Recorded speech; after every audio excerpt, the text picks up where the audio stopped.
அண்மை செய்தி. தமிழகத்தில் சாதிவாரி கணக்கெடுப்பு கோரி சென்னையில் மாபெரும் போராட்டம் நடத்தப்படும் என பாமக தெரிவித்திருக்கிறது.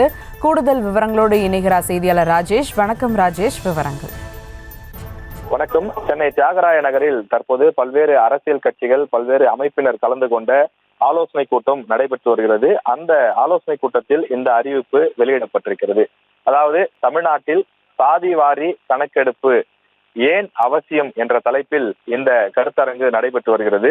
இந்த கருத்தரங்கில் பல்வேறு கட்சிகளை சார்ந்தவர்கள், குறிப்பாக பாமக சார்பிலே இந்த முன்னெடுப்பு எடுக்கப்பட்டிருக்கிறது. அதாவது, வழக்கறிஞர்கள் சங்கத்தின் சார்பிலே, சமூக நீதி வழக்கறிஞர் நீதி பேரவையின் சார்பில் இந்த கூட்டம் ஏற்பாடு செய்யப்பட்டிருக்கக்கூடிய நிலையில் இதில் பாமக தலைவர் அன்புமணி ராமதாஸ், அதே போல புரட்சி கட்சியின் தலைவர் ஜெகன்மூர்த்தி உள்ளிட்ட பல்வேறு கட்சிகளை சார்ந்த முக்கிய தலைவர்கள் இதிலே பங்கேற்றிருக்கிறார்கள். இதுல ஒரு தீர்மானம் தற்போது நிறைவேற்றப்பட்டிருக்கிறது. தமிழ்நாட்டில் சாதிவாரி மக்கள் தொகை கணக்கெடுப்பு மிக மிக அவசியம். இந்தியாவில் இருக்கக்கூடிய பல்வேறு மாநிலங்களில் சாதிவாரி மக்கள் தொகை கணக்கெடுப்பு எடுக்கப்பட்டிருக்கக்கூடிய நிலையில் தமிழ்நாட்டில் மட்டும் இந்த கணக்கெடுப்பை எடுக்காமல் தொடர்ந்து காலம் தாழ்த்தி வருகிறார்கள். இதனால் பல அடித்தட்டு மக்கள் பாதிக்கப்படக்கூடிய சூழல் ஏற்பட்டிருக்கிறது. எனவே விரைந்து சாதிவாரி மக்கள் தொகை கணக்கெடுப்பை எடுப்பதை வலியுறுத்தி சென்னையிலே ஒரு பிரம்மாண்ட போராட்டத்தை, ஒரு மாபெரும் போராட்டத்தை நடத்த இந்த குழு தீர்மானிப்பதாக தீர்மானம் நிறைவேற்றப்பட்டிருக்கிறது.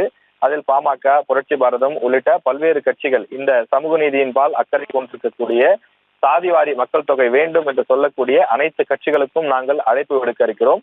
அவர்கள் அனைவரையும் ஒன்று திரட்டி, கூட்டணி என்ற அந்த விவகாரங்கள் எல்லாம் இல்லாமல் அனைவரையும் அழைத்து சென்னையில் ஒரு பெரிய போராட்டத்தை நடத்த திட்டமிட்டிருக்கிறோம். போராட்டம் எந்த நாளில் நடைபெறும் என்பது குறித்து பிற அமைப்புகளிடம் பேசி அந்த தேதி அறிவிக்கப்படும் என்று தற்போது தீர்மானம் நிறைவேற்றப்பட்டு மேடையிலேயே இந்த அறிவிப்பு வெளியிடப்பட்டுள்ளது. விவரங்களுக்கு நன்றி ராஜேஷ்.